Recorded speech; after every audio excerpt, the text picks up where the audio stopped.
Welcome, everybody, on this blustery afternoon here in Toronto. This is the fifth meeting of the Public Policy Task Force. Before we begin, I'd like to start with our land acknowledgement. Toronto, or Takaranto, as it was traditionally known, occupies a place that has been home to Indigenous peoples for over 15,000 years. Wendat, Petun First Nations, the Seneca, and most recently the Mississaugas of the New Credit River. This territory is subject to the Dish with One Spoon Wampum Treaty between the Anishinaabeg, Mississaugas, and the Haudenosaunee that bound them to share and protect this land. Subsequent Indigenous nations and peoples and settlers from all over the globe have been welcomed into this treaty in the spirit of peace and friendship and respect. Takaranto is now home for many First Nations, Inuit, and Métis peoples. Recognizing where we stand is but one of many intentional acts for acknowledging injustices and committing ourselves individually and collectively as a university to the path of truth and reconciliation. So this is the first meeting of the recommendations and priority setting phase of the task force. This meeting, along with the next two, are designed to help us identify and finalize our findings, our priorities, our recommendations that can help amplify and strengthen Ryerson's public policy capacity and impact.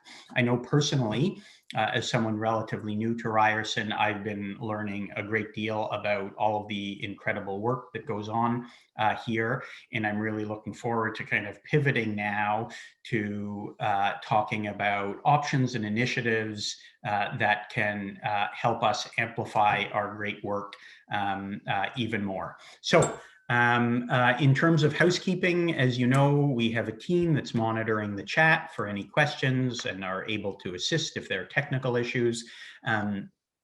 So we have two main agenda items today. We'll begin by focusing on an external environmental scan. The scan highlights a select number of public policy initiatives at Canadian and international institutions.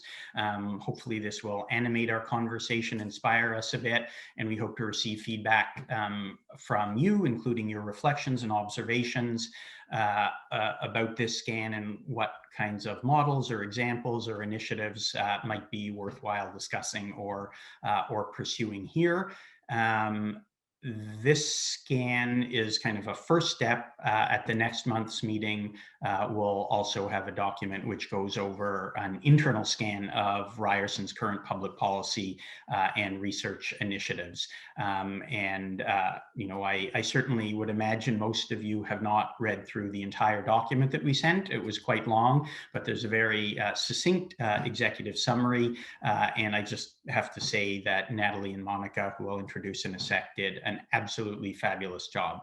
Then the second item, we will share a proposed survey that will be distributed to the wider Ryerson SRC community in March. We formulated various questions touching upon the themes that we've been dealing with, and we'd like your feedback. Obviously, we would have liked, as part of this task force, to engage in a wider engagement consultation exercise with the Ryerson community, but we all know the world we're currently living in. So we will distribute this, and hopefully you and we can find ways of amplifying it and distributing it and making sure we get as much feedback as possible. So with that, let's move to the first main item, which will take up most of the time for our meeting, which is the external scan. As I say, Natalie Tuari, our project assistant, and Monica Duray, our co-op student, will have done the work and the research. It's exceptional work, and they're going to take 7 to 10 minutes to walk us through an overview and a summary and some of the things that they found most interesting or useful for us to consider. Over to you guys.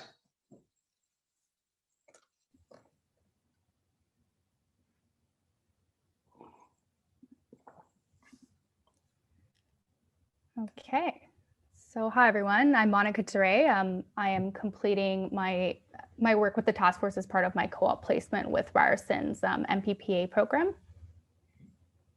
And I'm Natalie. I'm the project assistant supporting the task force.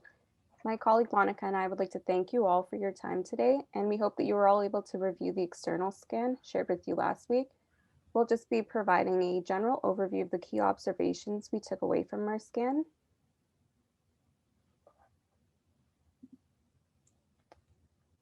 Okay, And so our external scan includes an analysis of 11 Canadian and 11 international public policy schools, along with 2 city universities, which are a part of the WC2 network of 9 schools located in major cities around the world. Ryerson University is a member of this network. And so we generally looked at institutions that had a school established relating to public policy or public administration, while also offering programs in these fields. Further to this, we also made our determinations based on the level of activity, robustness, and engagement in public policy research and outputs. This scan explored areas such as key partnerships, research outputs, degree programs, community engagement, and funding.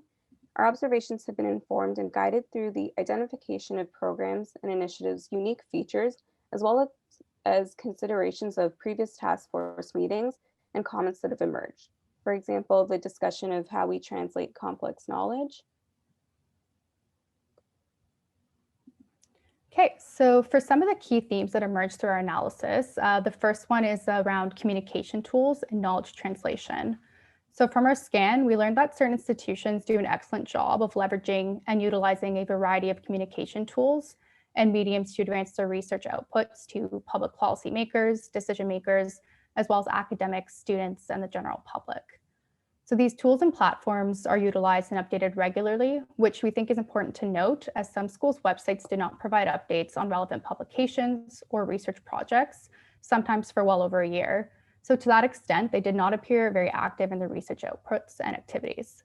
So examples of tools or mediums used to share research and disseminate knowledge include more traditional methods, such as lecture series, working papers, or journal publications.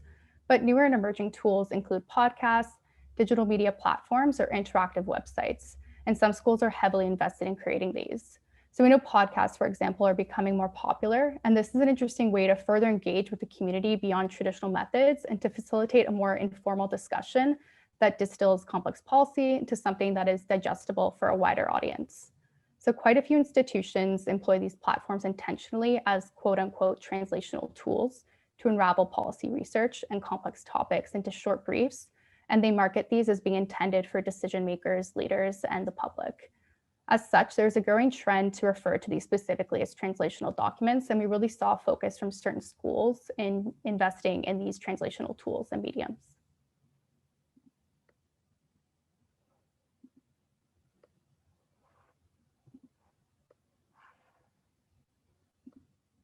Our next observation pertains to schools that have successfully designed interdisciplinary initiatives.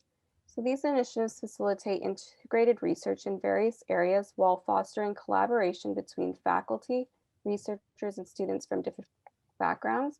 And this collaborative and interdisciplinary environment generates creative solutions to complex problems while also allowing multiple viewpoints to converge.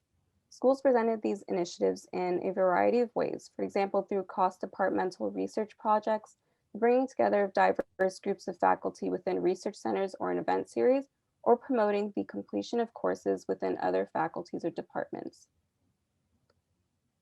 Another key observation we identified was schools having a high degree of student involvement and engagement in research outputs and initiatives.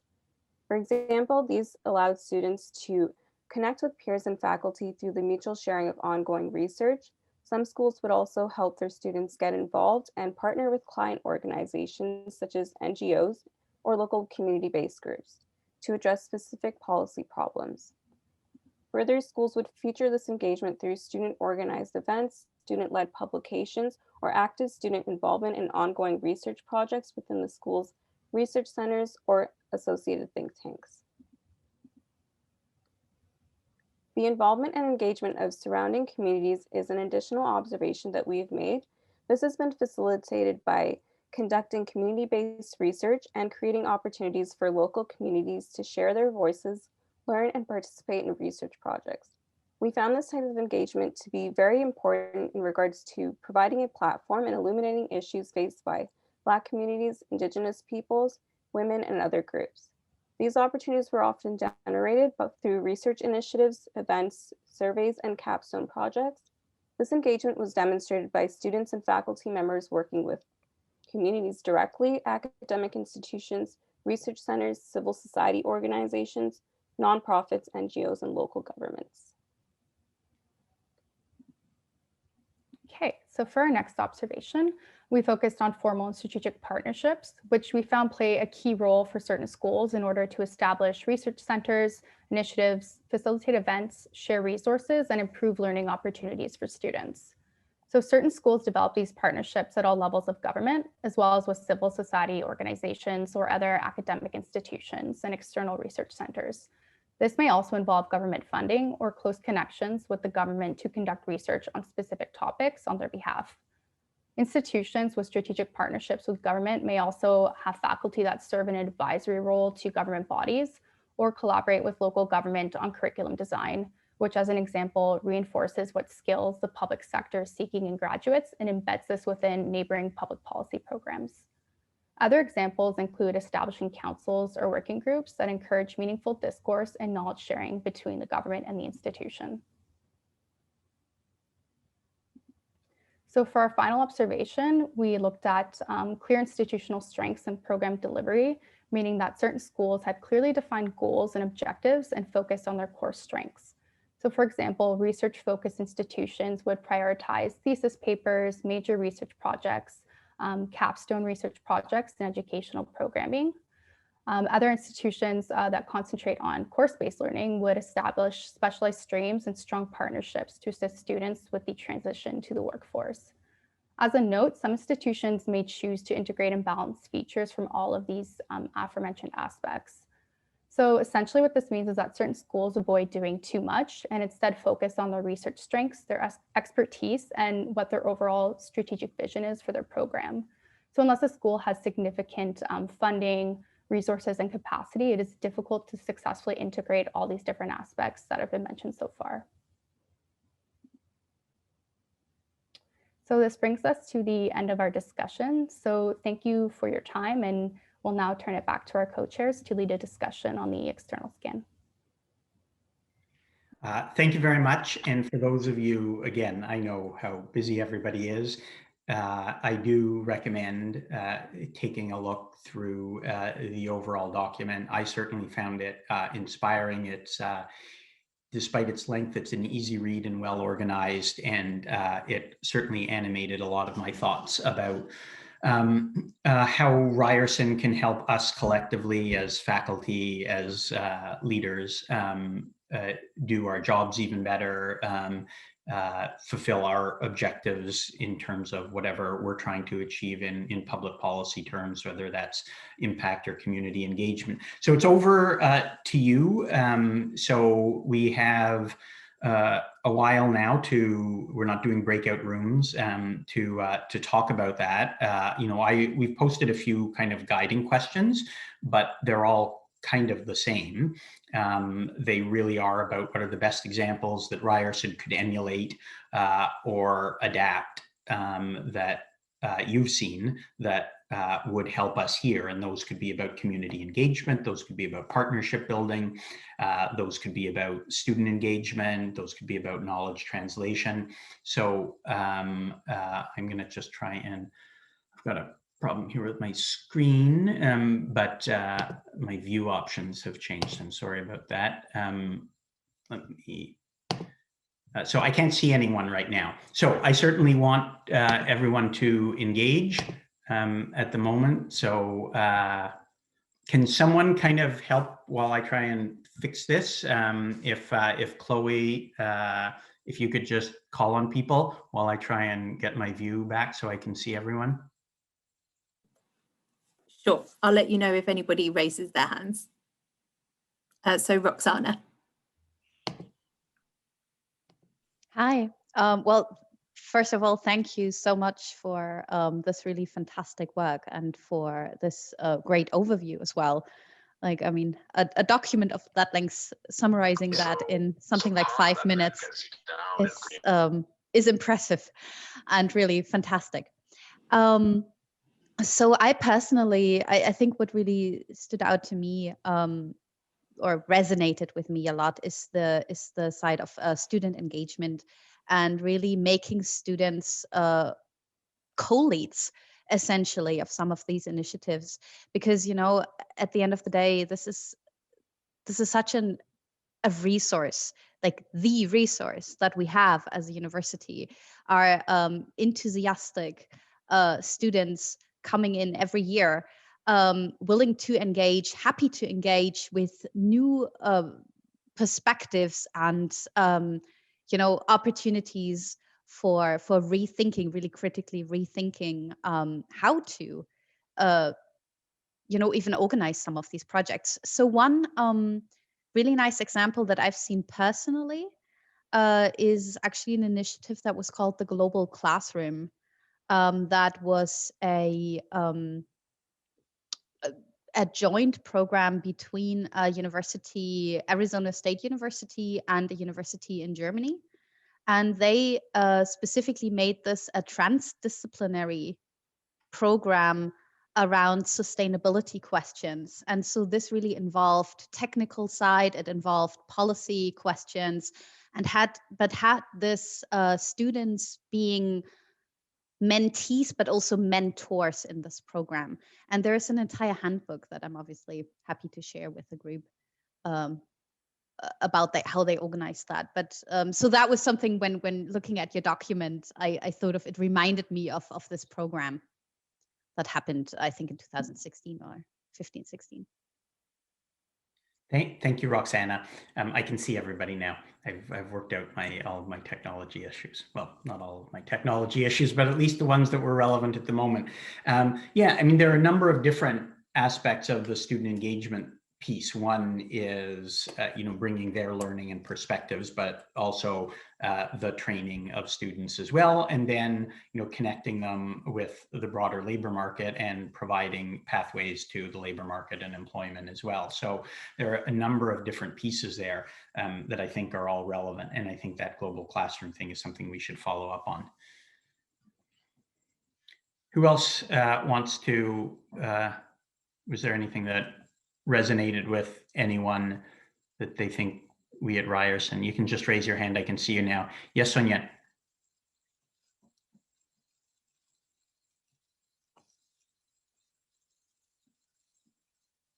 I think you're still on mute. Can you hear me now? Yep. Yeah, I just want to thank for this very nice summary of the environment scan. Those points are important. I just want to add one point on these research centers, which involve people from different programs, different expertise areas, and also focus on the partnership with the industry and the government, because these kind of research centers will involve so many students and, you know, quality students into the research. Eventually, they're going to interact with people from the industry and the government. I still remember, I think 2 years ago, I was trying to lead a proposal to establish a research cluster on smart cities. Although the proposal for many reasons didn't really go through at the very end, but we had numerous meetings with people from municipal government, provincial governments, and different companies, and those interactions was really feel impressive and important. So I just want to add on that. Thank you. Johannes? Yeah, hi everybody. Wonderful report. Thank you very much for that outstanding work. Great overview. Two thoughts here. One is on specifically on the Harvard University Kennedy School of Government. I had the opportunity to do an executive education course there, and I was amazed how able they were to attract external players all the time. I mean, they have a huge alum base that we may not have, but it was just amazing. Former presidents, secretaries, key people, advisors, and that continually, all the time, every week or every 2 weeks, they had a really top person there to give a speech, to do a seminar or whatever. So that power to attract external players, I think I found very, very interesting here. And while we may not have that alum base, we probably could activate some of those resources as well by using other means, which leads me to the second point. It's fairly easy to design a vision, to design strategies and goals. That's pretty easily done. But there's another element to that, and that is to execute on those and to make those happen, to make those work here. And so the proactivity that is needed to implement ideas, actions, I think that's where Ryerson has this particular advantage to many other institutions. Young, dynamic, entrepreneurial, very collaborative. So that as a meta function over all of these other great insights and the summary. Thanks. No, those are super important observations as well. I see others, so maybe I'm making some notes. I'm not going to do a summary at the end, but if we do have time, I'll pick up some of these themes, but that's super helpful. Yes, Pamela. Hi, yes, thanks for all the work. This is really informative.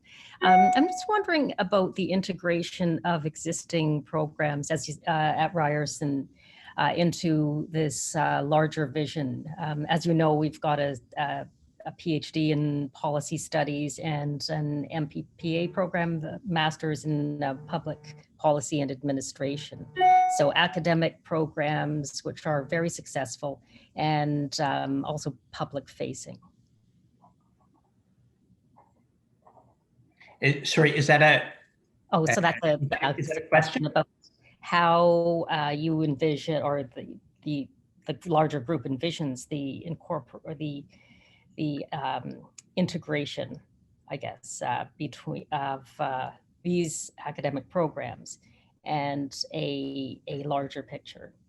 So I think I want to engage with that for a second. I mean, I think that's obviously important, and that's something for all of us to think about and to discuss. I'm not sure if it would be this meeting or the next one or the final one in April. Obviously, we're an advisory group. We're not the Senate. We're not making suggestions on new programs or anything like that. Although we certainly could and say, you know, we need this kind of structure to help do our work better, or there are these, you know, opportunities and advantages and strengths that Ryerson has that are consistent with our brand, and it would help if we had this kind of institution or program or department that helped. That's certainly something we can talk about, but that's obviously not the mandate of this group. But it's an important question, and I don't know if you have thoughts on it, Pam. Oh, yes, I do. But if we want to have a separate meeting for that, that would be great. And I know Carol and Ron are here at the meeting as well, so I'm sure they'd like to join. Yeah, and I think that, to me, that's probably best placed at the April meeting, when we're starting to try and summarize our findings, summarize our priorities, identify, okay, these are 3 things where we really think to make progress we need to do. And I think it'll benefit from, you know, the internal scan at the next meeting, at what's already going on at Ryerson. So I think it's a great question, and I'd encourage us to park it for a few weeks, but to meditate on it over the next little while. Okay, thanks, Matthew. No, thanks, Pam. Charisse had her hand up. Charisse, yes, Charisse, sorry, your hand was blending into the background there. Thank you. Hi, first I want to apologize for being late. I missed your presentation, and I see now that it's all of your work is available on the email that we got, but I'm wondering if I can also get access to the PowerPoint. But my comment, not seeing your presentation, I'm so sorry I was late, is I'm wondering if there's an opportunity with our return to campus. So Ryerson's going to have to think about how, like, our recovery, like the entire downtown core and how we're woven into that fabric, and how we work collaboratively with our neighbors, you know, the BIA, all of the community. And I'm wondering if there's an opportunity in a return to campus strategy to look at how we engage students into that, whether it's through research or coursework, but also the centers. I don't have an answer to that, but I'm just thinking that, I mean, if there was any really relevant public policy goals, this would be of how do we warm up our campus and bring our campus back in a really thoughtful and engaging way, with not only internally, but also with our neighbors. So, and the other thing I just noticed, I was just scanning your document, and you had one of your comparators was city universities. And I was thinking that, you know, Ryerson should really consider becoming one of the city universities, but working with them as well, because we would have really similar challenges and insights in terms of coming back to campus as part of a downtown. Oh, that's, again, that's super interesting, super helpful. And, you know, as we think about our strengths at Ryerson, obviously being a city university, being urban, being entrepreneurial, but that connects to the downtown core, and downtown cores as we move towards recovery out of the pandemic and return to campus. And downtown cores have a whole bunch of challenges that we're just starting to you know, understand, and, you know, those will evolve over time, and I'm sure we're not right on all of them at the moment. And, you know, I know we have enormous strength in terms of, you know, cities and retail and entrepreneurship and a whole bunch of other streams that, you know, this is an opportunity, I think, to connect with our neighbors and other partners and community partners. So that's super helpful. Thanks. Is anyone else raising their hand? I've lost my screen again. Sanjay. Hi, thanks. And yeah, thanks again to everyone who put together this really terrific document. I had a couple of quick reactions. There were many things to discuss, and I had to basically do with partnerships, institutional partnerships. I taught initially and worked for about 3 years at the Columbia Policy School, now many years ago. And I visited quite a few of the others in various capacities on the list over time. And one thing that's really striking is how groups of them have created consortia, so that you can get a degree at one, but be on an exchange program as a student at another. Faculty also get opportunities to teach at other institutions in other countries. So the international dimension, if that's something we're considering, is something to sort of think about. It's quite striking. I mean, you know, a place like the Kennedy School doesn't have international in its name, but of course it's a very global institution. But I noticed in Canada, if I remember correctly on the list we have, there's only 3 or 4 schools that put international in the title. And it's striking that they do have an international perspective, UBC and Monk quite prominently. And so one of the things I think to think through is how much of the work that takes place at Ryerson has an international focus, and then how to build partnerships with other institutions in a way that's just attractive for students and faculty, and also for our community partners to sort of learn from what's happening in other places to have these kind of exchanges. We talked about a kind of a global course. I mean, all these kinds of initiatives, I think, require those types of partnerships and thinking through who would be our natural partners.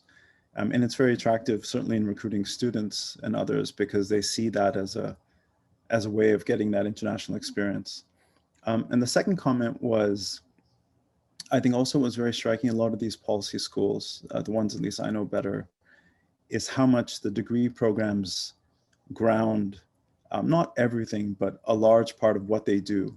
And so the students are trained, of course, through these degree programs, and the research projects and the policy-oriented projects, the partnerships, the internships, so on and so forth, all flow through their coursework and their training. And so I think Pam's comment earlier is something really, it's really important for us to figure out, which is in a sense, what degree programs do we have at Ryerson that would be central to if we were to create such a school? Because I think it gives it a ballast and an identity and a direction. And it allows the different aspects of teaching, research, and policy sort of oriented work to have a sort of natural coherence. So just sort of two quick reactions, but I really appreciated having that kind of report. I'll definitely look through it more closely and look forward to seeing what others think. Again, just like everybody else, I keep saying this, that was super helpful.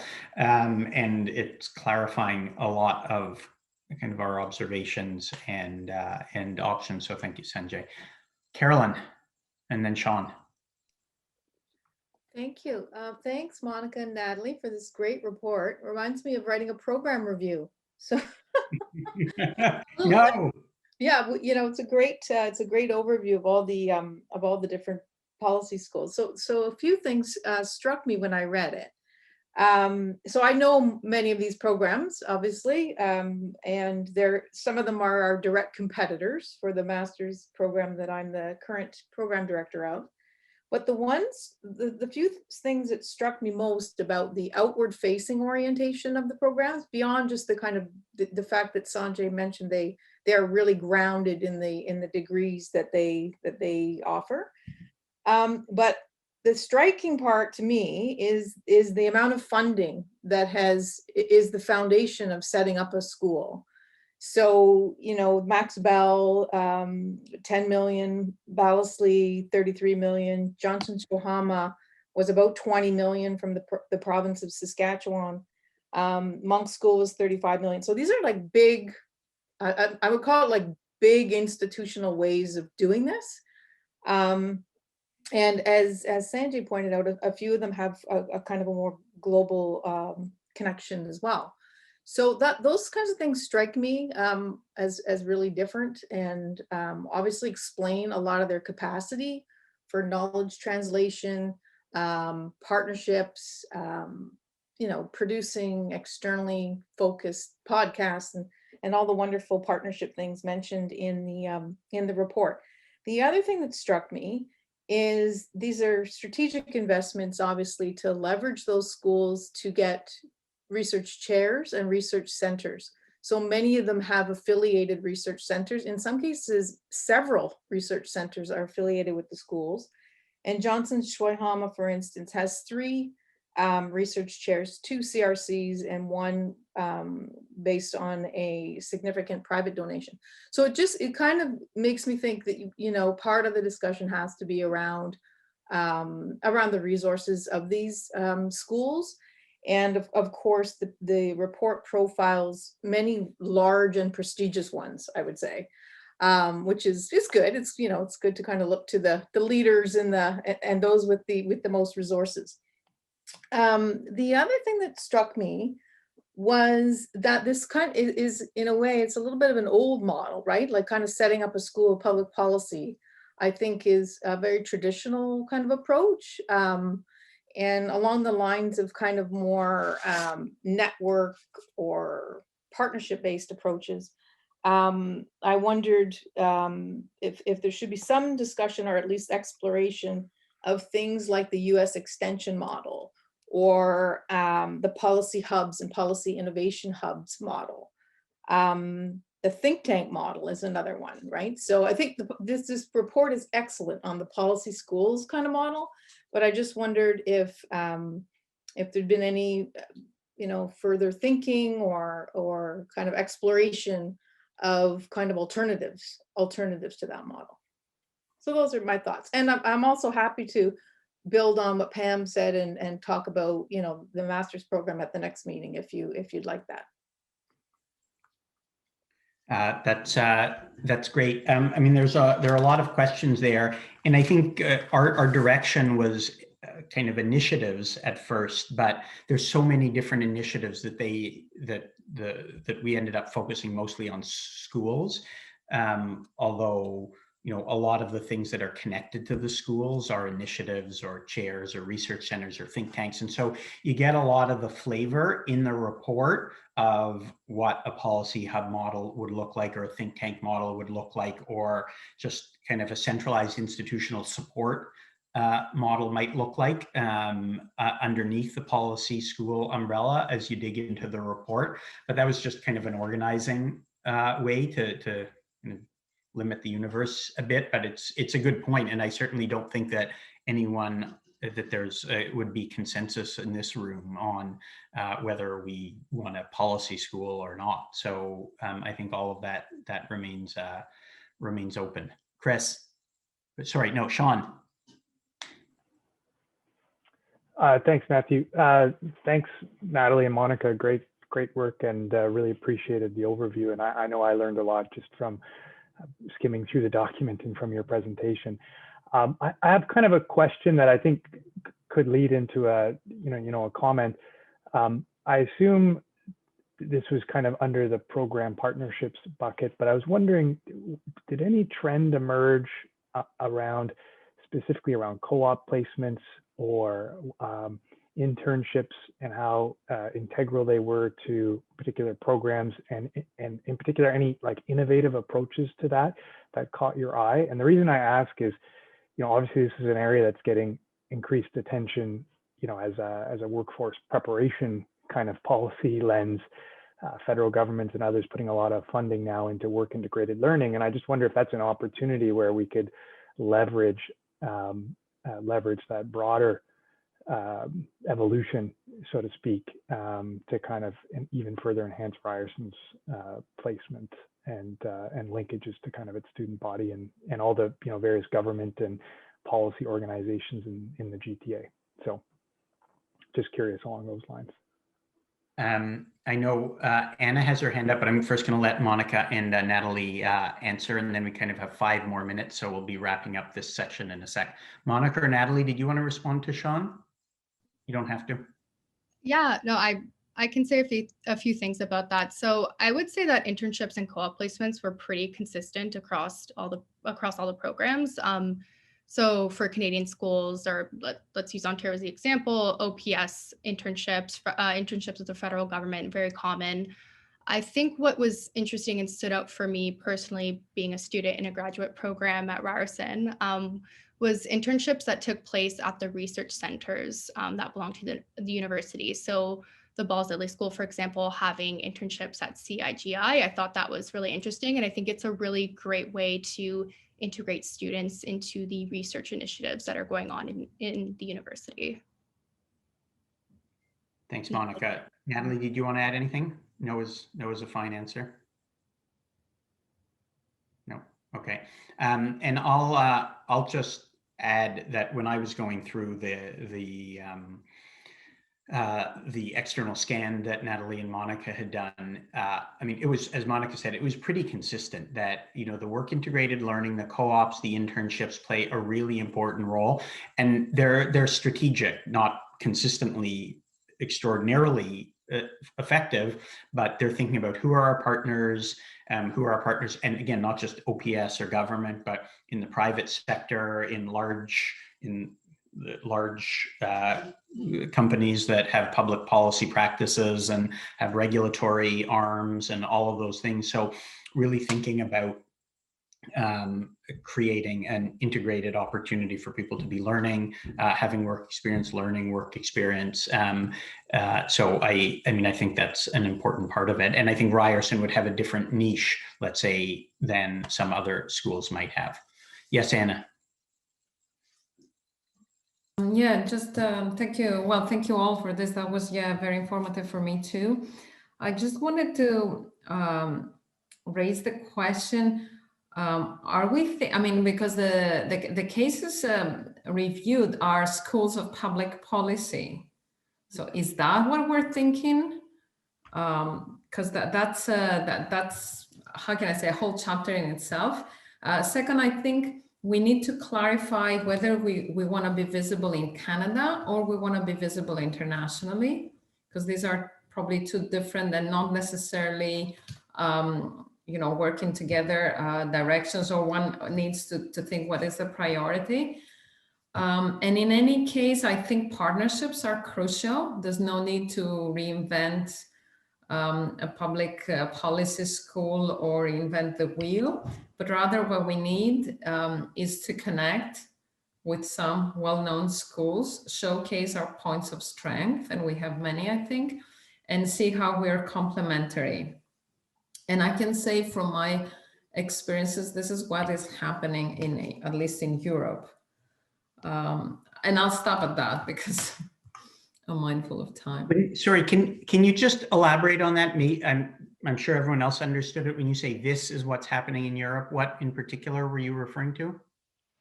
That because there's a lot of competition between, and actually I see here missing the Blavatnik School of Governance in Oxford.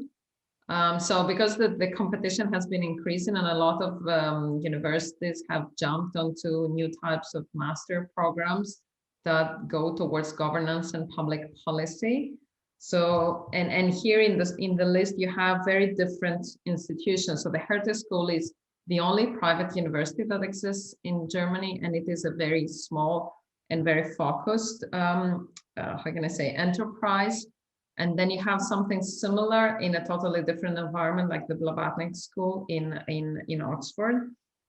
And then where I was before, the European University Institute in Florence, Italy, which is a doctoral and advanced studies place that is European. It's based in Italy, but it's European, has just started its transnational school of governance.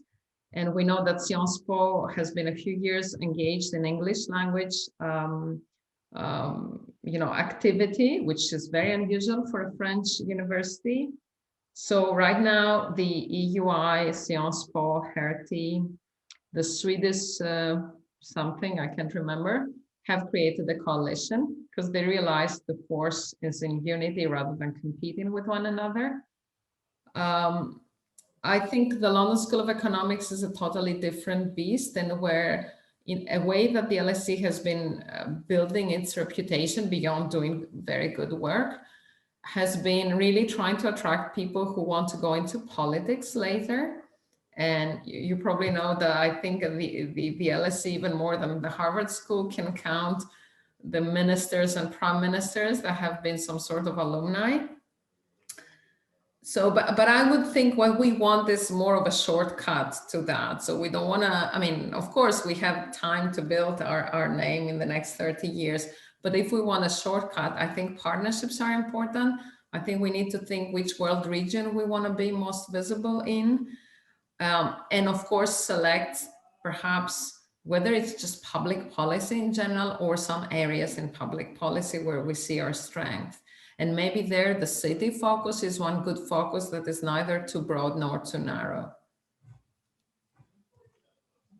Thank you. I'm glad I probed a bit, because that was super helpful follow-up in terms of how to leapfrog shortcut and making some choices about not only region but topics where we think we have strength. So I'm going to wrap it up here. I don't think I'm going to try and summarize, but I think this is feeding into the our emerging findings. I would say I saw in the chat one comment about how many of the public policy initiatives in Canada, the think tanks, the public policy schools are heavily white male dominated. And that's certainly a conversation that's taking place in public policy communities, kind of pointing out regularly that the boards of directors and the advisory boards, the editorial boards are not diverse at all in a lot of the more established traditional schools and think tanks and research centers. So to the extent that, we are building something, we have an opportunity to go against that tendency and play to Ryerson's strengths, which are things we've talked about before. So with that, I'm going to wrap it up, and I will turn it over to Naomi. Great, thank you. Ron, I saw your hand go up. Do you have a quick final comment there? Yeah, I just wanted to raise, maybe it's a cautionary note, but it's something I think is critical. And obviously I represent director of a PhD program in policy studies. If we really are contemplating that we might recommend a school of policy, I would get a little uncomfortable that we're the right venue to be discussing that. I think that when we start talking about the line between kind of research trajectories and strengths of a university versus serious restructuring of academic programs and what the programs do, this may not be the venue for that. So I think when we get to recommendation phases, it may be we would say we want to talk about the need for consideration of that, but I'd be hesitant that we as a task force are in a position to really take positions on that with the kind of meetings we've had and how much time and attention we're going to be able to give to that. So I just want to, I'm not saying I wouldn't be open to that, but I just feel like I get a little nervous when I hear where some of this is going. Thank you very much. We'll take that. No, this is, oh, sorry, go ahead, Naomi. No, go ahead. It's okay, Matthew. Just, no, I think we agree, and I think we've said it. If we didn't say it clearly enough, this is obviously not the venue for that. So good. Thanks very much to everyone. Thank you, Matthew. So we're just going to spend the last couple of minutes of today's session going through what we've crafted as the survey questions. We want to, as Matthew mentioned earlier, it is not the ideal scenario. We would have done something completely different had we had that opportunity. But given our current reality, we are going to do this as an online survey and send something out in the not too distant future, in fact, so that we have results back to you by the next meeting. So what we'd like to do is just present to you now, here we go. I believe there are 2 pages, just somebody, Natalie, yeah, okay, thank you. So we want to just present the survey questions to you. This will go out to the community broadly. We hope that you will assist us in circulating it. And of course, we're also going to ensure that we have a sense of the individual's relationship to the institution, whether student, staff, or faculty, if they're affiliated with a current center, et cetera. So these are the questions we have come up with. We would very much appreciate your input. We know this is a quick turnaround, but we want to be as efficient and as effective as we can in this process. So I'll just leave you to review them. We'll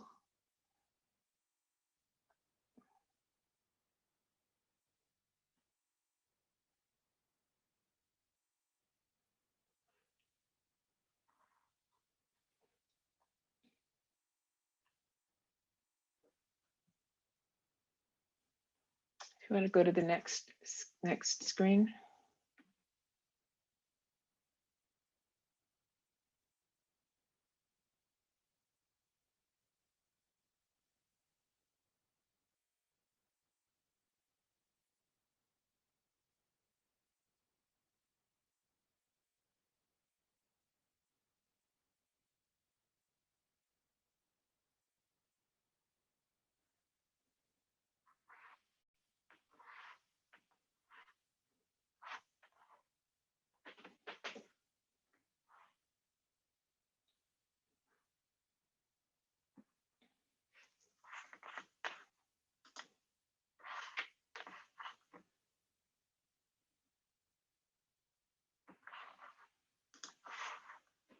So if you have any comments or questions, if there are any glaring omissions or something that we should not have included, or if there's just specific details that you want to see us include or exclude from this list, very much appreciate your input.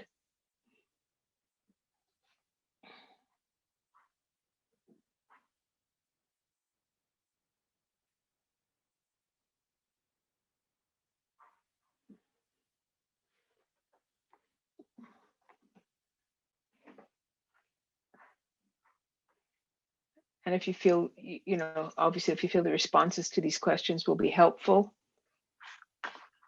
Karim, if your hand is up, please go ahead. Yeah, sorry, the hand button wasn't working.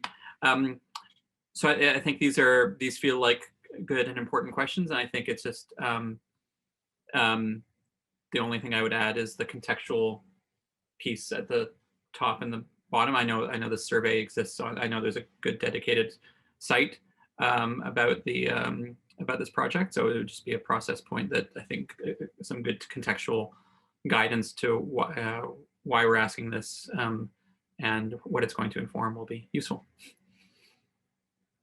But these feel like good questions. I would also add maybe one more comment, and maybe this is coming a bit from. I think a lot more people are involved in the work of public policy than we think, and people who may be doing it without knowing they're in the space. That's definitely true of some of the students I encounter, that they don't know that what they're doing has some relationship to the world of public policy. And so as inclusive a funnel as possible would be helpful, but with the proviso that the more inclusive the funnel, the more basic you might have to be in terms of saying that, like, just our understanding what public policy is, which I know can be an academic debated point, but just to say that it's it might mean some of these things, and you may be in fact doing it. That's very helpful. Thank you very much, Karim. Roxana. Yeah, thank you very much. I really wanted to second what Kiran was saying there, that I would appreciate some wording of, you know, making this, like, reaching out to the wider research community at Ryerson to, for example, include maybe even a reference to, for example, science diplomacy. If people who are actually feeling they are engaging in policy, relevant research and interacting with policymakers, for example, but wouldn't call themselves policy related researchers, that might just help them feel they are asked to contribute or invited to contribute. Great, that's great. Thank you very much.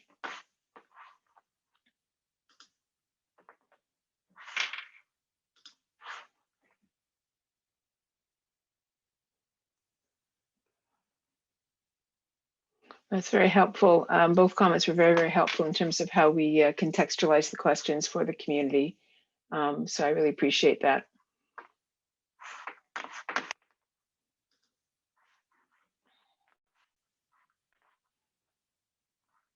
Yeah,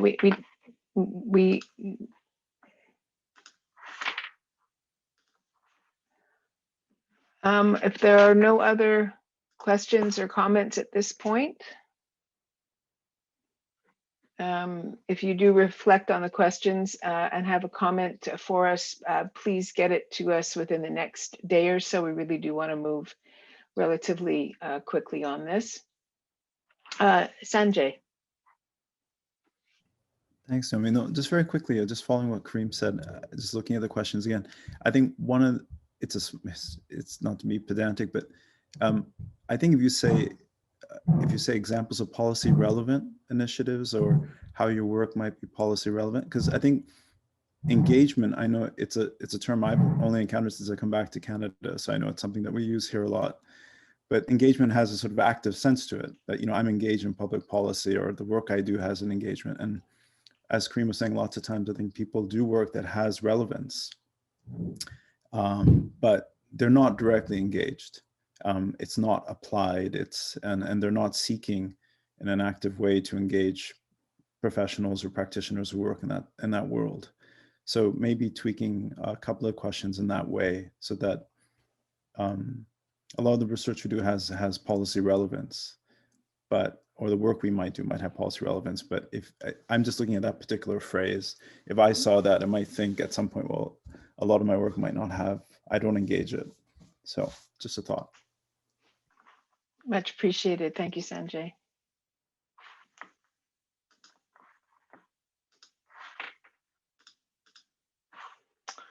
Okay.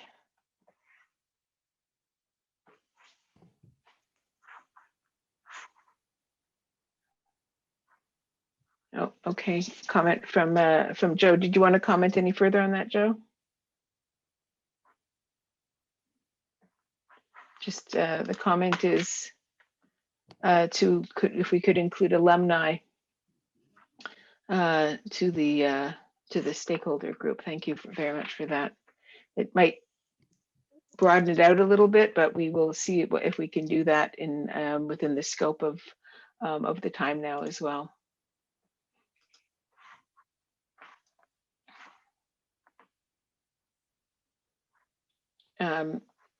Sharice is asking who will be sending the survey to. We want to put it out broadly, obviously, of course, through the website, but we want to distribute it as broadly as we can through the institution. We haven't really finalized the specific strategy. We might get some advice from people who know better about these things, but we are looking to distribute it broadly, announce it and distribute it widely across the institution. Like I said, it would involve students, staff, and faculty.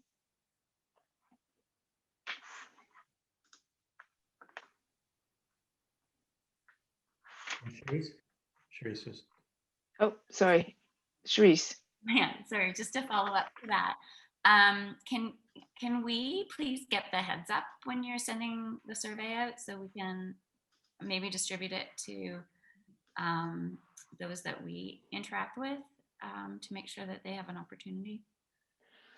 We will absolutely be sending this group the information and very much appreciate your assistance in that distribution. Thank you.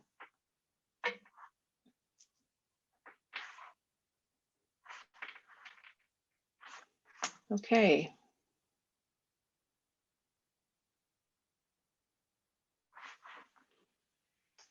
So I don't see everybody, but I am just looking if there's any more hands up. I don't see any. Nope. Great. Okay. Okay. So we can shift now to just letting you know what's coming up. Thanking you again. I want to thank you very much again for today, for the discussion. Thank Monica and Natalie again for your presentation and the fruitful discussion that emerged from that. Thank you everyone very much. So the next meeting will be on Thursday, March 18th, again at 2 o'clock until 3:15. And at the next meeting, we will be reviewing the internal scan our internal scan. We'll be sending out some information, I believe, Chloe, if you can remind me if it's going to be next week, a little bit of information about that. And a question about what we should ultimately include in that internal scan. And as well, we anticipate providing with the survey results in advance of that meeting as well. So both of those documents, the internal scan as well as the survey results and your reflections and comments on them, will be critical to the formulation of the recommendations document. At the April meeting, we will have a draft set of findings that will be circulated in advance for your review. At that meeting, we're going to focus on solidifying priority setting and recommendations to determine where Ryerson can fill gaps and increase its public policy capacity, visibility, partnerships, and ultimately impact. So just in terms of logistics, right now, the meeting is scheduled for April 15th. We are, though, likely going to move it to the end of the month on the Thursday, April 29th, and we'll send out a notice about that. And of course, just a reminder that we are recording each meeting in order to make them these meetings publicly accessible. As well, edited and condensed recordings are available on the dedicated Public Policy Task Force webpage. And Natalie will provide a link to that in the chat section. Also, just to remind you as well, we have the dedicated pptf@ryerson.ca email address. If you have any comments or questions, please go ahead and send anything to Natalie and Monica, and they will respond or advise us of the question. So thank you so much again for participating in today's incredibly productive discussion. And we look forward to seeing you at our next meeting in March. Thank you again very, very much. See everybody.